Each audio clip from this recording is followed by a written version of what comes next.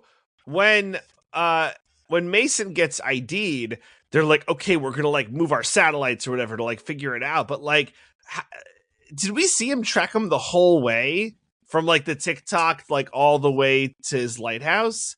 Because that feels like quite the trek. I think they know that he's not from there, or like they figure he's not from here, and then they know that a boat left, so they're like, that was probably okay.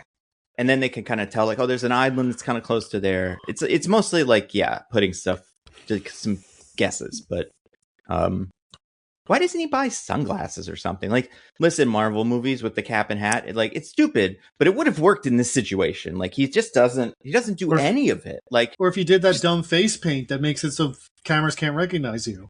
Yeah. Or even the little sticker that like fucks up cameras or makes it think it's like something else. Or wear a N95 mask or something. Like, any of the many reasons you could cover your face in these modern times, he chooses none of them. Although he probably doesn't know about COVID. So I was going to say, he had such an easy time of COVID. He didn't change his behavior at all. Nope. He's just probably making as much sourdough bread as before. Just the same amount. And he had a great time. Yeah. He appears to live solely off of porridge before the little girl gets there. The sloppiest, grayest porridge you have ever seen. It couldn't the stuff be that comes out the flavorful. walls in that Stranger Things scene. Like, yeah. It's awful. Well, that's that's that. So I guess I'm going to spin the wheel again and tick, tick, tick, tick, tick, tick, tick, tick, tick, tick, tick. Diggins? Is the wheel correct there? Yeah, it's got one here that says Johnson Wickham. Okay. All right. Yeah, let's talk about it. Guys, you'll never believe what happens to the dog in this movie. Oh my god. Monsters. What happens you'll to it? Never believe it. Well, you see, I wouldn't believe it, honestly. This reclusive man who retired from the game and now lives a sad, lonely existence, when he is suddenly disturbed from his isolation by people who don't realize who he is, they end up killing his dog. Dude. Can you believe that? Awful. They shoot his dog. Right. They Christy Gnome that dog just right in the face. Well, but that's the thing about that scene. So the little girl is in like the bathroom or something, hiding from a guy because Jason Statham is doing Home Alone at all the guys, but one of them manages to get to the house and he comes through the front door and the dog is in the living room and starts attacking him. And I'm like, oh, either he is going to shoot the dog immediately or the dog's going to wrestle him to the ground and kill him. And that's going to be fun to watch too, like Eagly in the Peacemaker show or something. Right. But so when the dog doesn't immediately get shot and does start like biting him and stuff, I'm like, oh, cool. So he's going to have like enough of distraction that the girl can like hit him over the head with a bottle or something. But then they do kill the dog. And I was like, oh, that's a bummer. But also why doesn't she know that he killed the dog?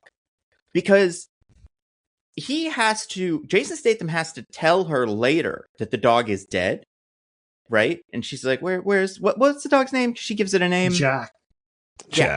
Where's Jack? Where's Jack? And he's like, Jack's not coming with us. But like, you're in the house. It's not a big house. guns fired in the house after barking, and then no more barking. And I imagine you would have had to step over the body of the dog to get out. Well, she was being carried out, to be fair. I guess that's true, yeah. But still, I don't know. I find it hard to believe that she's just like... I think that was more, she wasn't willing to believe it more than like she couldn't have known. That's true.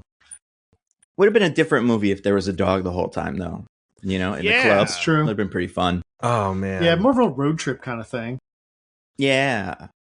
Or like that movie with Channing Tatum where he's a veteran and the dog teaches him how to love again. Oh, can you believe it? Oh, my God, yeah. Wow, it's amazing. Dogs can do anything. Dogs are the most special, most beautiful creatures on Earth. And if you don't like them, you're a terrorist. That's right. That is what they say. That's about right, yeah. Although, I was going to say, who didn't have a dog? And I was going to say Osama bin Laden. But then I'm like, maybe he had a dog. I don't know. Maybe. He had a big house full of people. Why wouldn't there be a dog in there? You know who did have a dog? Who? Hitler. Hitler? Makes you think. You know who also had a dog? Barack Hussein Obamacare had a dog. Ooh. So, you know who doesn't have a dog? Ooh. Donald J. Trump. Yeah. For some reason, no pets. He's just petless. So I've never understood it.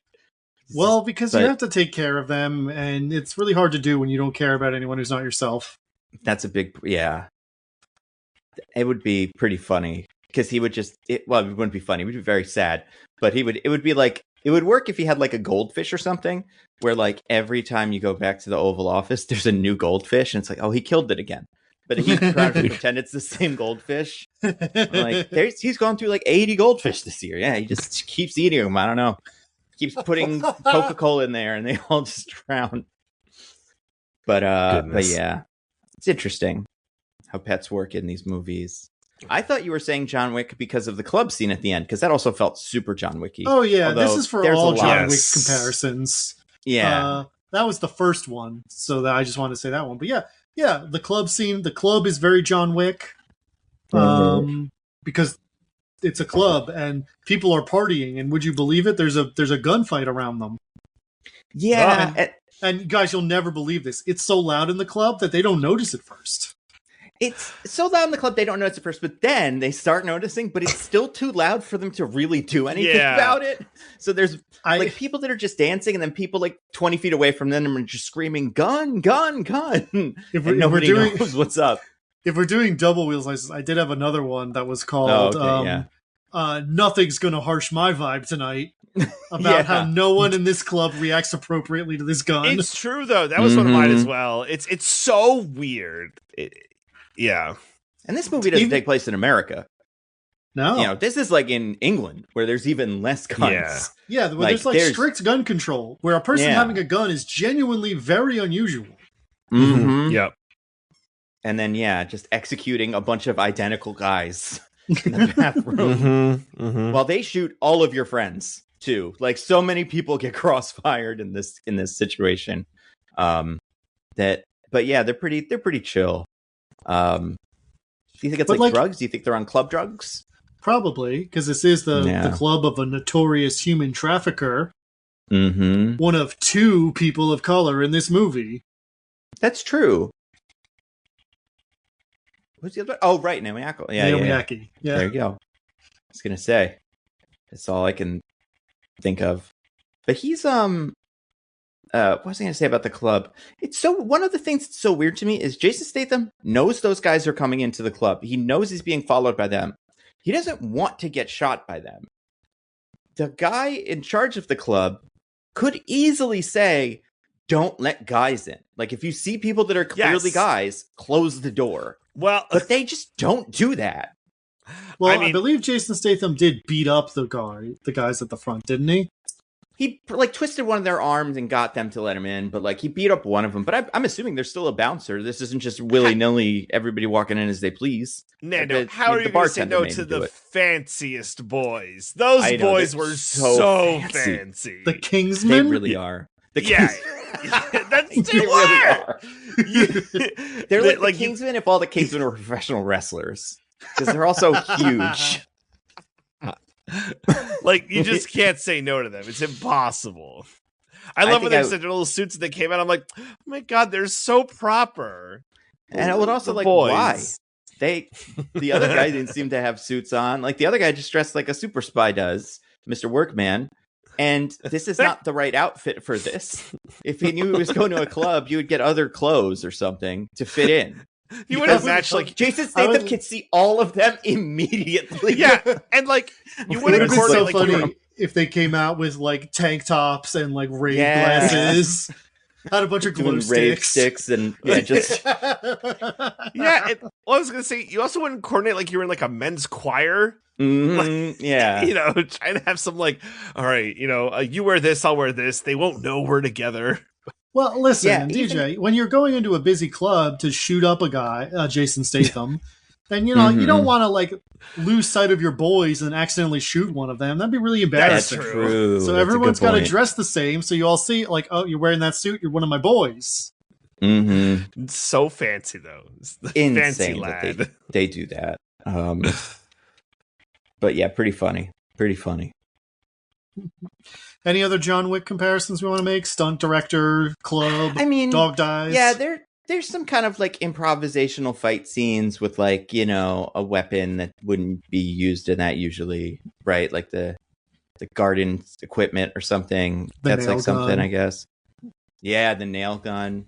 Keep firing that nail gun, sir. Like just pop his eyes out next. Like, yeah, you have an enormous clip of nails. You can see it out the bottom. And yeah, there's a nail gun, and then there's obviously the ultimate pipe flail from the end of the movie. Oh my God. It doesn't even feel like a John Wick thing. It feels like a Mortal Kombat thing they snuck into this movie. But yeah, that's also kind of improvised. And then I guess like you could kind of say some of the stuff on the island is that, because when he's not doing traps, he's like kind of tricking people into walking around a thing and then grabbing them and breaking their necks, which is kind of John Wicky. There's also bits, speaking of John Wick, where, because like we know Jason Statham's a good guy, you know, relatively speaking, for this movie, but like, and we know Naomi Ackel is the good version of Bill Nighy, still using the surveillance network and still part of MI6 or whatever. Yeah, but obviously that's morally neutral. Surveillance states are fine, Nando. Exactly. Didn't you watch Mercy? I did. I watch it every day. I could have gone back and watched it again instead of watching this. That would have been pretty cool.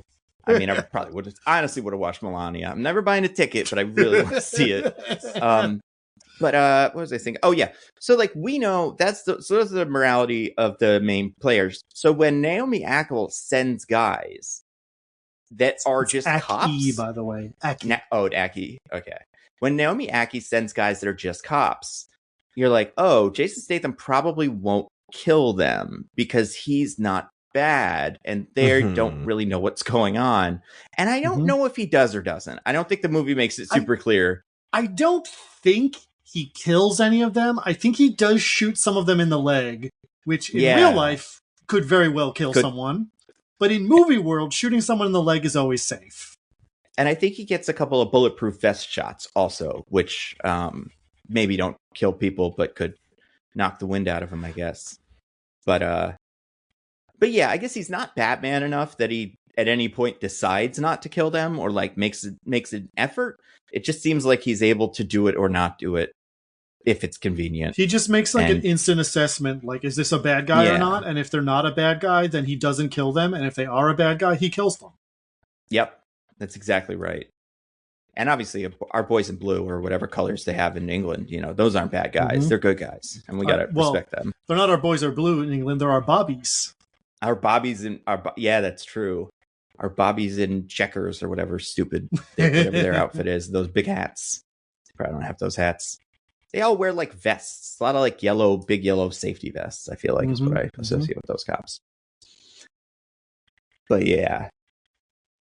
So that's John Wicky, I guess. All right, John Wick hasn't had a kid, actually. Now that I think about it, it's kind of interesting. They never tried that, you know? Yeah, they never did the big friend, baby child thing with John Wick. Yeah.